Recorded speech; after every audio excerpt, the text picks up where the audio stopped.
Bismillahirrahmanirrahim. अच्छा, today we are going to cover the MCQs for vitamins which are included in your hematology module. ठीक है, पहला MCQ क्या है? Which of the following is a cofactor for vitamin C requiring hydroxylases? Copper, cobalt, selenium, magnesium. तो हमने किया था vitamin C requiring हाइड्रोक्सिलेजेस दो तरह के थे, एक में कॉपर होता था, इसको कर दिया। अच्छा, नेक्स्ट देखते हैं, vitamin associated with conversion of prothrombin to thrombin. Prothrombin क्या है ये, और ये थ्रोम्बिन क्या है, ये फैक्टर 2 एक्टिवेट हुआ है ना, जो तो कि थ्रोम्बिन है। अच्छा, तो ऑप्शंस क्या है? Vitamin A, vitamin B, vitamin D, vitamin E या विटामिन के।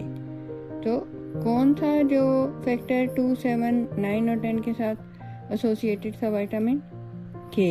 ठीक है ना, ये इनकी गैमा कार्बोक्सिलेशन करा के इनको एक्टिव करता है। ठीक है, अच्छा, there is a 28-year-old female, ठीक है, and she has a 5-year history of epilepsy. अच्छा, तो ये अब प्रेजेंट कर रही है, फर्स्ट एंटीनेटल विजिट है, 8 वीक्स गेस्टेशन है इसकी, और ये फेनिटोइन ले रही थी सीजर कंट्रोल के लिए। ठीक है, और उसके ओवर एंड अबव क्या हुआ है कि इसका जो प्राइमरी केयर फिजिशियन है उसने उसको वारफेरिन प्रेस्क्राइब किया फॉर डीप वेन थ्रोम्बोसिस। ठीक है, 2 वीक्स अगो उसको जो मिली थी। अच्छा, तो अब इसमें जो है वो वार्निंग साइंस क्या है कि एक तो ये इसका फर्स्ट ट्राइमेस्टर है और ये फेनिटोइन भी ले रही है और वारफेरिन भी इसको प्रेस्क्राइब हुई है। ठीक है, अल्ट्रासाउंड पे एक वायबल इंट्रायूट्राइन प्रेगनेंसी है। अब क्वेश्चन क्या है कि impaired gamma carboxylation of which of the following proteins describes the major concern regarding the use of warfarin in this patient? तो इसका आंसर क्या होगा? ऑप्शंस क्या हैं? Fetal S and C proteins, fetal plasma proteins, maternal plasma proteins, maternal S and C proteins, maternal clotting factors. तो इसमें क्या इसको रिस्क पे ये किस रिस्क पे चला गया है बच्चा? फीटल वारफेरिन सिंड्रोम पे। तो इसका ये आ जाता है fetal S and C proteins. ठीक है, क्यों ये हो रहा है कि एक तो जो है ना फेनिटोइन का अंदर क्या रोल है कि फेनिटोइन जो है वो वारफेरिन को प्रोटीन से डिस्प्लेस करती है। ठीक है, और उसके जो भी एडवर्स इफेक्ट्स हैं वो फिर और ज़्यादा होंगे। ठीक है, और बाकी मसलन अगर इसको इवन फेनिटोइन नहीं भी मिल रही होती और इसको वारफेरिन मिल जाती फर्स्ट ट्राइमेस्टर में, तो भी इसको फीटल वारफेरिन सिंड्रोम होता। क्यों होता? लेकिन बोन में भी इनका रोल है, प्रोटीन सी और एस। ठीक है, उधर ये किसको कर रहे हैं? ऑस्टियोकैल्सिन की गैमा कार्बोक्सिलेशन करा रहा है विटामिन के, और ऑस्टियोकैल्सिन की जो गैमा कार्बोक्सिलेशन होगी तो क्या होगा?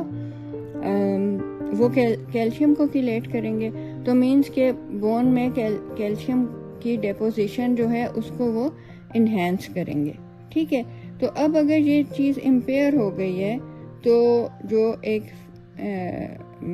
इंट्रायूट्राइन प्रेगनेंसी है इन द फर्स्ट ट्राइमेस्टर, तो उसमें इसके जो हैं बोन पे इतने डिवास्टेटिंग इफेक्ट्स आ सकते हैं कि जो बच्चा है वो फीटल वारफेरिन सिंड्रोम के साथ पैदा होगा। ठीक है, तो इसलिए अभी आपको आप डॉट कनेक्टिंग कर रहे हैं कि impaired gamma carboxylation of which of the following proteins describes the major concern regarding the use of warfarin in this patient। तो ठीक है, बाकी भी चीज़ें अफेक्ट हो रही हैं, लेकिन सबसे ज़्यादा मसला क्या है कि फीटल वारफेरिन सिंड्रोम में उसकी जो बोन एबनॉर्मेलिटीज़ होंगी तो वो क्यों हो रही हैं? Fetal C and S proteins हैं। ठीक है, अच्छा, फिर 26-year-old वुमेन, अच्छा, इसको क्या मिला है? मिथोट्रेक्सेट मिला है, 40 mg मिला है। क्यों मिला है? एक्टोपिक प्रेगनेंसी की टर्मिनेशन लिए मिला है। तो ये आपको पता है कि ये किस मिथोट्रेक्सेट की शक्ल किससे मिलती है? फोलिक एसिड से ना, तो इधर आपका आ जाएगा विटामिन B9। ठीक है,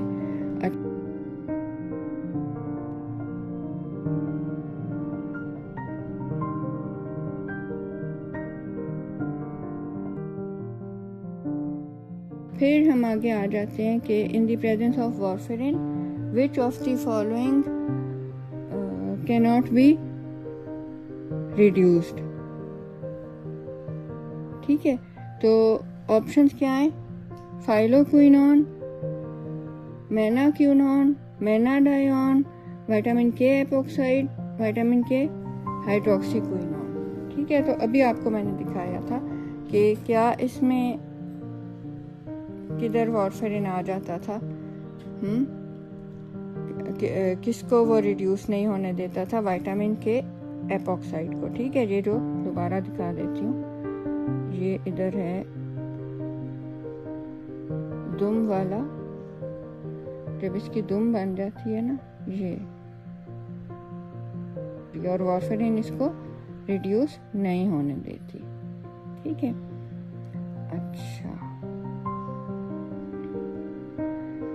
अब हम देख लेते हैं preterm infant is born at home and does well with breast feeding. ठीक है, तो अब क्या है कि 2 days के बाद इसने प्रेजेंट किया है blood oozing from umbilical cord and nostrils. ठीक है, तो इसमें कौन सा प्रोसेस इम्पेयर हो गया है जो कि ब्लीडिंग कॉज कर रहा है? तो कौन सा प्रोसेस इम्पेयर हुआ है? एक तो है कि विटामिन के जो है प्री टर्म इन्फेंट है ना, तो इनके इंटेस्टाइन स्टेराइल होती हैं, तो इसमें विटामिन के जो है वो नहीं बन रहा है। ठीक है, अच्छा फिर जो है विटामिन के जो है इसने जो क्लॉटिंग फैक्टर्स की करनी थी ना, gamma carboxylation, it is a co translational modification. ठीक है, और कौन से फैक्टर्स थे? 2, 7, 9 और 10, और उनकी को ट्रांसलेशनल इसने मॉडिफिकेशन करनी थी जो कि इस वक्त नहीं हो रही। ठीक है, बाकी जो इसकी ऑप्शन हैं कि co transcriptional modification, translational modification, post translational modification, post transcriptional modification नहीं, इसकी जो ऑप्शन है that is co translational modification.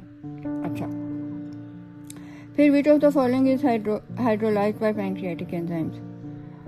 कोबालोफिलिन, cyanocobalamin, intrinsic factor, transcobalamin. तो क्या आंसर है? कोबालोफिलिन। ठीक है, इसको भी मैं आपको रिकैप करा देती हूँ कि ये विटामिन B12 की आपने देखा था कि कैसे इसकी एब्जॉर्प्शन होती थी। ठीक है ना, तो इसमें किस किस का रोल था? एक तो इंट्रिंसिक फैक्टर था ना, ठीक है, जो कि पेराइटल सेल्स निकाल रहे हैं गैस्ट्रिक म्यूकोजा के। तो उसके अलावा क्या था कि जब ये विटामिन B12 डाइट में से आता है ना, तो ये प्रोटीन को बाउंड हुआ होता है। प्रोटीन जो है वो कौन से हैं? कोबालफिलिन या आर बाइंडर या हेप्टोकोरिन्स या ट्रांसकोबालामीन 1, ये एक ही प्रोटीन के सारे नाम है। ठीक है, और ये किधर से आए हैं? सलाइवरी ग्लैंड और गैस्ट्रिक म्यूकोजा से, और विटामिन B12 को इन्होंने बाइंड किया होता है। फिर जो आपके स्टमक का एसिड और जो एंजाइम्स हैं वो इसको इधर से रिलीज करते हैं। ठीक है, तो ड्यूडिनम में क्या होगा कि कोबालफिलिन हाइड्रोलाइज हो जाती है, विटामिन जो B12 रिलीज होकर इंट्रिंसिक फैक्टर को बाइंड करता है, और फिर डिस्टल थर्ड ऑफ आइलियम में उसके रिसेप्टर्स होते हैं। तो जो vitamin B12 intrinsic factor complex है उसको हम क्या कहते हैं? ट्यूबुलिन, और वो रिसेप्टर्स पे बाइंड करते हैं और फिर B12 एब्जॉर्ब हो जाता है। ठीक है, तो ये आपका कोबालफिलिन या प्रोटीन है जिससे पहले ये बाइंड हुआ है स्टमक में, ये इसमें से रिलीज हुआ है और इंट्रिंसिक फैक्टर को बाइंड किया, और इंट्रिंसिक फैक्टर के साथ ये चला गया है इसमें आइलियम में, जाके ये एब्जॉर्ब हो गया। ठीक है ना, और अगर ये मसलन किसी के स्टमक में एसिड कम है, एक क्लोरहाइड्रिया है उसको, ठीक है, और तो ये फिर कोबालफिलिन से अगर ये रिलीज नहीं हो विटामिन B12, तो ये किधर चला जाएगा? ये फिर एब्जॉर्ब नहीं होगा, ये जो है ये स्टूल में पास आउट हो जाएगा। ठीक है, अच्छा, तो अब हम आ जाते हैं इससे नेक्स्ट। अच्छा, 5-year-old boy है, क्या था कि इसको डिफ़िकल्टी सीइंग दी बोर्ड था, स्कूल में इसको बोर्ड नहीं नज़र आता था। इसका मार्फिनॉइड हैबिटस है, फंडोस्कोपी पे इसकी लेंथ सबलक्सेशन है, और 4 years लेटर जो है ये एक मासिव सेरिब्रोवास्कुलर एक्सीडेंट से इसकी डेथ हो गई है।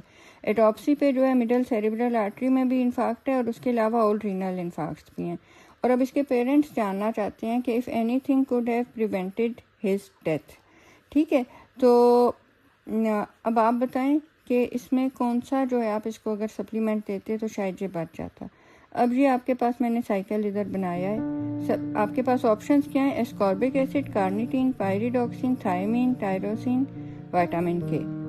ठीक है, अच्छा इधर मैंने ये साइकिल क्या बनाया है कि होमोसिस्टीन क्या होती है, टेट्राहाइड्रोफोलेट से मिथाइल ग्रुप लेती है, कौन उसको लेके देता है B12, मिथायोनिन बनती है। मिथायोनिन जो है वो फिर एसिडिनोसाइल मिथायोनिन में कन्वर्ट होती है।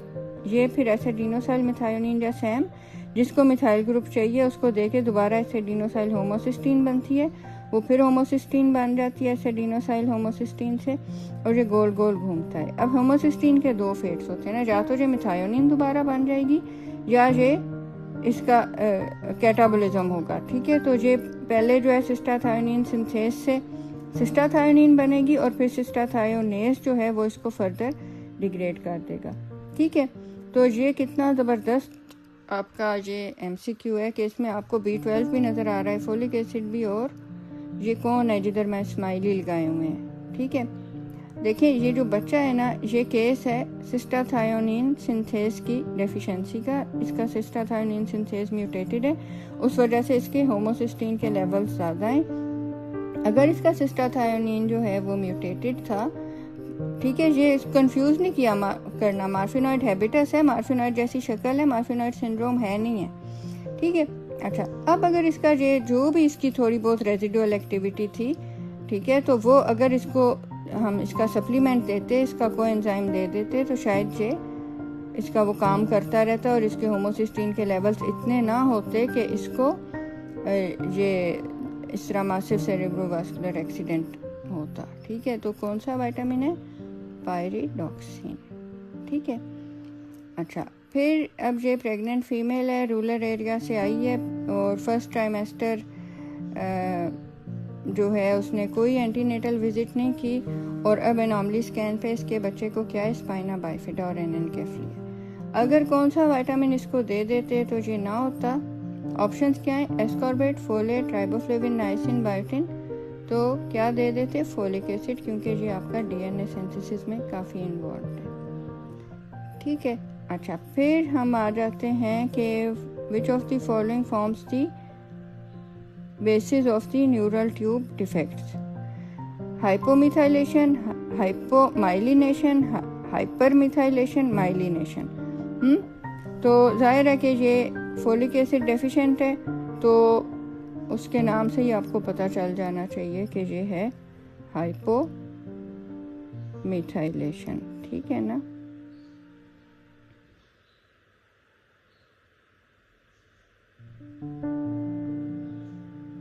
अच्छा,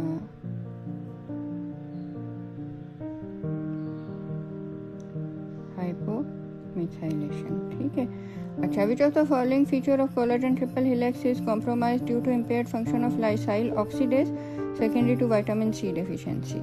cross links, interchain hydrogen bonds, collagen fibril, interchain disulphide bonds. तो ये याद रखना है कि लाइसाइल ऑक्सीडेज क्रॉस लिंक्स बनवाता है, किधर बनवाता है? एक्स्ट्रा सेलुलर मैट्रिक्स में। ठीक है, अच्छा फिर anticoagulant role of vitamin C depends on its coenzyme function for which of the following? तो इसमें क्या है? Aspartate hydroxylase. ठीक है, ये क्या कर रहा था?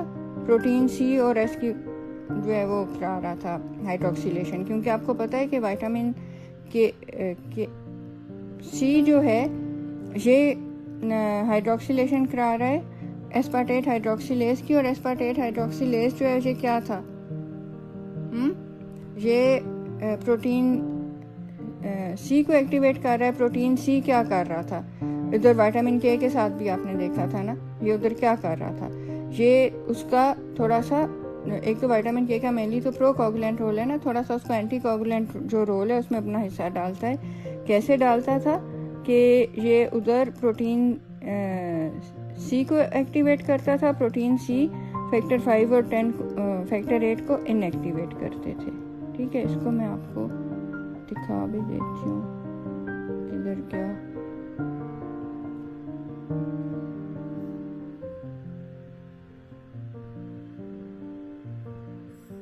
इनको विटामिन के एक्टिवेट कर रहा था। ठीक है, 2, 7, 9 और 10। ठीक है, और अगर विटामिन के ना हो तो क्लॉटिंग नहीं होगी। ठीक है, इस तरह से जिनको किलेट करता था। ठीक है, लेकिन प्रोटीन सी और एस क्या कर रहे थे, वो फैक्टर 8 और फैक्टर 5 को इनहिबिट कर रहे थे। तो ये थोड़ा सा उसको, ताकि बस वो वही ना करता रहे ना, कॉपुलेशन करके दवाई ना फेर दे।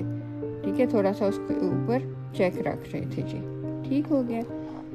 अच्छा, फिर हम आ जाते हैं नेक्स्ट क्या है। 58 ईयर ओल्ड वुमेन अब ये कैसे प्रेजेंट कर रही है।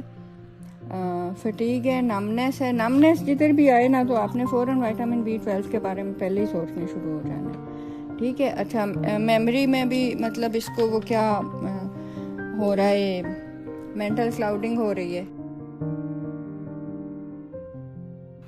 तो HB इसकी 8.5 है। अच्छा, दूसरा MCV आप देखें रेस्ड हुआ होता है, इसका देखें रेस्ड है ना, 112 फेमटोलीटर हुआ हुआ है। तो बस आपने पहुंच जाना है कि ये विटामिन B12 की डेफिशिएंसी है, मेगैलोब्लास्टिक एनीमिया है। ठीक है, अच्छा B12 डिक्रीज्ड है, फोलेट नॉर्मल है, anti intrinsic factor antibodies positive है। ठीक है, तो डायग्नोसिस क्या है, iron deficiency anaemia, folate deficiency, pernicious anaemia, anaemia of chronic disease, thalassaemia. तो ये जब भी इंट्रिंसिक फैक्टर की एंटीबॉडीज हैं तो पर्नीशियस एनीमिया है। अच्छा, failure of methylation of which of the following amino acid residues in myelin basic protein leads to irreversible degeneration of spinal cord. ये किस में होती है, विटामिन B12 की डेफिशिएंसी में। क्यों होती है, आर्जिनिन जो है ना, इसकी मिथाइलेशन नहीं होती। ठीक है, विटामिन B12 को आती मिथाइलेशन है तो वही होगा ना। अच्छा, फिर 32 ईयर ओल्ड है और स्ट्रिक्ट वेजिटेरियन, तो उसमें भी आपने फ़ौरन विटामिन B12 के बारे में सोचना है। ठीक है, अब ये भी जो है इसको यही है, एक तो आपको नज़र आ गया कि मेगैलोब्लास्टिक एनीमिया है। ठीक है, तो अब patient is at risk of developing functional deficiency of which of the following vitamins, pyridoxine, folic acid, niacin, thiamine, biotin. तो किसकी डेफिशिएंसी हो जाएगी, फोलिक एसिड की। क्यों, क्योंकि देखिए फोलिक एसिड क्या करता है, मिथाइल ग्रुप लाता है। मिथाइल ग्रुप क्या करता है, 1 कार्बन मेटाबॉलिज्म कराता है। 1 कार्बन मेटाबॉलिज्म क्या करता है, आपकी बॉडी में बहुत से रिएक्शंस हैं जिनको एक कार्बन फ्रेगमेंट चाहिए होता है तो वो ये देता है। लेकिन इसकी एक क्या है कि ये विटामिन B12 के अलावा मिथाइल ग्रुप नहीं किसी को देता। हालांकि विटामिन B12 जो है वो उसको बस जस्ट लाइक डर्ट ट्रीट करता है, वो कोई उसकी वो नहीं करता, वो कहता है ठीक है वो आगे किसी को दे देते। लेकिन ये अगर विटामिन B12 नहीं है तो फोलिक एसिड मरते मर जाएगा, अपना मिथाइल ग्रुप सर पे उठा के फिरता रहेगा, कभी किसी को नहीं देगा। ठीक है ना, तो मतलब है कि अगर विटामिन B12 डेफिशिएंट है तो ये अब फोलिक एसिड मिथाइल ग्रुप उठा के फिर रहा है। अब ये उठा के फिर रहा है तो ये बेकार हो गया है ना, क्योंकि इसका काम क्या था कि उसको एक आलू के ट्रक की तरह जाके कहीं पे अनलोड करे और नए आलू लाए। ठीक है, नए आलू इसके मिथाइल ग्रुप थे, अब वो नहीं आ रहे ना नए आलू, तो अब वो उसको लेके फिर रहा है। तो अब हालांकि फोलिक एसिड की डेफिशिएंसी नहीं है लेकिन फंक्शनल डेफिशिएंसी हो गई है, क्योंकि वो जो उसने काम परफॉर्म करना था वो तो नहीं कर रहा, वो किसी को नहीं दे रहा। अच्छा, फिर 60 ईयर ओल्ड वुमेन है, सेप्टिसीमिया है, सिफामेंडोल मिल रही थी और अब ये blood losing from her intravenous site आई है। बहुत कॉमन है ये चीज़ कि ये एक तो ये सेकंड जनरेशन सेफेलोस्पोरिन है, ये एंटीबायोटिक है, और इससे अब विटामिन के की डेफिशिएंसी हो गई है। ठीक है, तो विच of the following vitamin is responsible, depletion किसकी हुई है, ABEDE तो के आंसर है। क्यों हुई है, एक तो इसने जो है ना आपके इंटेस्टिनल फ्लोरा को मार दिया इस एंटीबायोटिक ने, मीन्स जो आपके फ्रेंडली बैक्टीरिया हैं जो विटामिन के बना रहे थे इंटेस्टाइन में वो मारे गए हैं। दूसरा ये उसके विटामिन के मेटाबॉलिज्म से भी इंटरफेयर कर रही है, तो फिर ब्लड तो यूज करेगा ना, क्योंकि क्लॉटिंग नहीं प्रॉपर होगी। अच्छा, 55 year old man with history of gastrectomy, फ़ौरन B12 के सोचें, क्योंकि उधर से उसका वो था जो है ना कि गेस्ट्रेक्टमी है, और अब ये फंक्शनल फोरिक एसिड डेफिशिएंसी से आया है। Which of the following vitamin is responsible for this? हाँ, B1, B6, B9 या B12? तो B12। ठीक है, गेस्ट्रेक्टमी हुई है ना, तो क्यों हो गई है इसको B12 डेफिशिएंसी? क्योंकि स्टमक में इंट्रिंसिक फैक्टर सेंसिसाइज होता है। बेशक वो एब्जॉर्ब आइलियम में करा रहा है, लेकिन काम शुरू स्टमक में हुआ है। अच्छा, फिर 42-year-old वुमेन है, टायर्डनेस, लेथार्जी, टिंगलिंग। बस टिंगलिंग आ गई है ना, तो विटामिन B12 पे तो आप पहुंच जाएं। अब दूसरा क्या है? Macrocytic anaemia, elevated homocysteine levels. ठीक है, तो one would expect to see elevated levels of which metabolite? अब एक तो आप बताएं कि होमोसिस्टीन लेवल्स क्यों एलिवेट हो गए हैं B12 में? क्योंकि होमोसिस्टीन ने मिथाइल ग्रुप लेके मिथायोनिन बनना था, तो अब B12 नहीं है तो फोलिक एसिड मिथाइल ग्रुप नहीं दे रहा, वो अपने सर पे लेके फिर रहा है, तो होमोसिस्टीन तो एलिवेट होगा। फिर और कौन सा मेटाबोलाइट इंक्रीज होगा? Acetic acid, methyl malonic acid, propionic acid, oxalic acid, formic acid. इसके लिए आपको दोबारा जाना पड़ेगा। इसका आंसर है मिथाइल मेलोनिक एसिड। लेकिन मैं आपको दिखा भी देती हूँ, थोड़ा सा रिकैप कर लें कि जो बायोकेमिकल रोल्स हैं ना B12 के, तो ये 4 रिएक्शंस जो है ना उनका जो प्रोडक्ट है प्रोपियोनाइल कोए, उसको मेटाबोलाइज करा रहा है। कैसे? और चेन फैटी एसिड भी प्रोपियोनाइल कोए बनाते हैं कैटाबोलाइज होने। आइसोल्यूसिन और वेलिन जो कि ब्रांच चेन अमीनो एसिड हैं, ये भी बनाते हैं। प्रोपियोनाइल को ए जो है ना, वो फिर कन्वर्ट होता है इनटू मिथाइल मेलोनाइल को ए, और मिथाइल मेलोनाइल को ए को B12 एक बड़े यूजफुल प्रोडक्ट सक्सीनाइल को ए में बना देता है, जो कि TCA साइकिल में जा सकता है। ठीक है, अब अगर B12 नहीं है तो मिथाइल मेलोनाइल को ए को कोई सक्सीनाइल को ए नहीं बनाएगा। ठीक है, तो फिर आपको समझ आ रही है कि ये जो ऑप्शन थी कि मिथाइल मेलोनिक एसिड इंक्रीज होगा, उसके लेवल्स भी इंक्रीज होंगे। अच्छा, फिर which of the following requires vitamin K as a cofactor? Alpha carboxylation, alpha oxidation, beta oxidation, gamma carboxylation, omega oxidation. तो क्या है? Gamma carboxylation. अच्छा, 32-year-old स्ट्रीट परफॉर्मर जो है वो अपने ऊपर गोल्डन पेंट स्प्रे करता था। ठीक है, और उसमें लेड था, और अब इसको क्या हो गया है? इसको अनीमिया हो गया है। HB9 है। ठीक है, MCV भी इसका डिक्रीज्ड है, सीरम फेरेटिन एलिवेटेड है, बोन मैरो में रिंग सिट्रोब्लास्ट हैं। अच्छा, तो अब विच of the following best describes the mechanism for the treatment of his anaemia?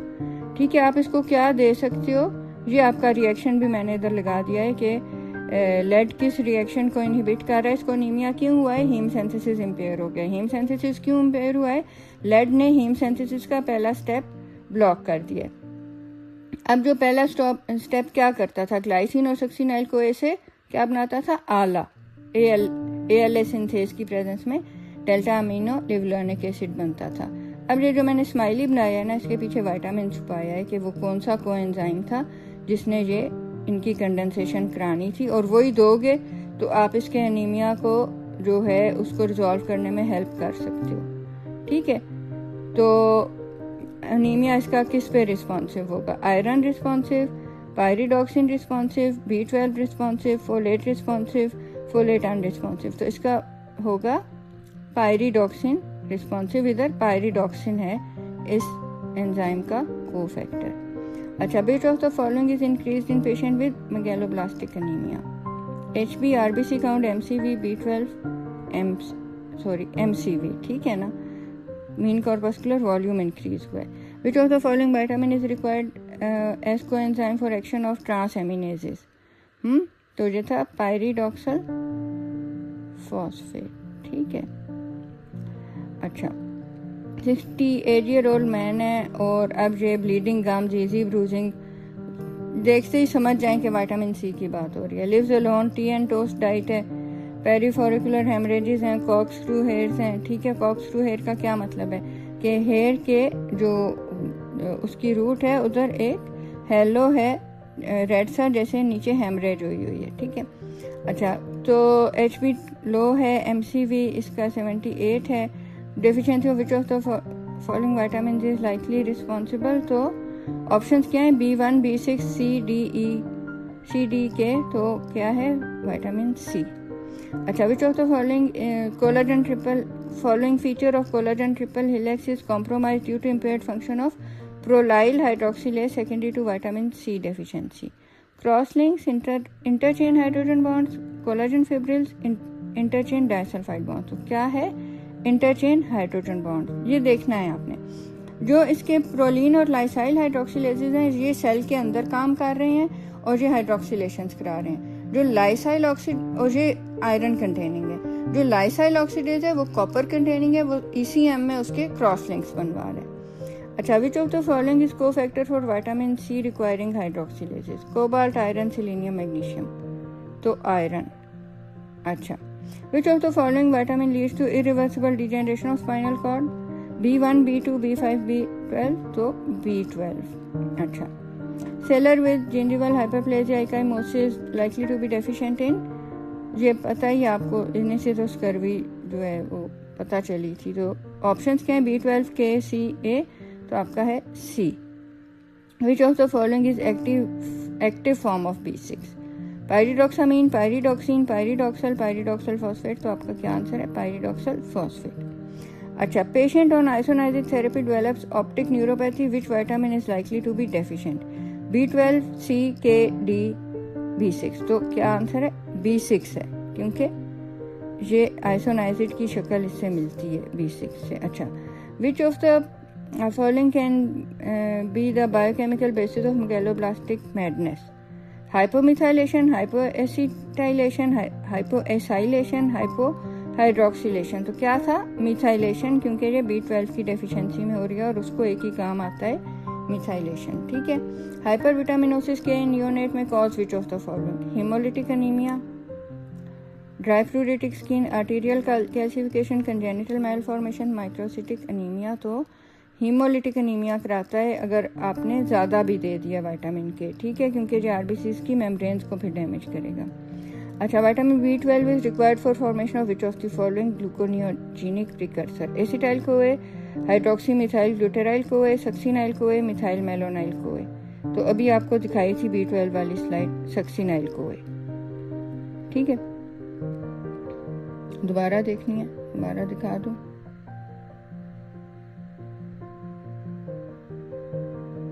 ये देखें, सक्सिनाइल कोए बन रहा है, इसको स्लाइड शो पे भी दिखा देती हूँ।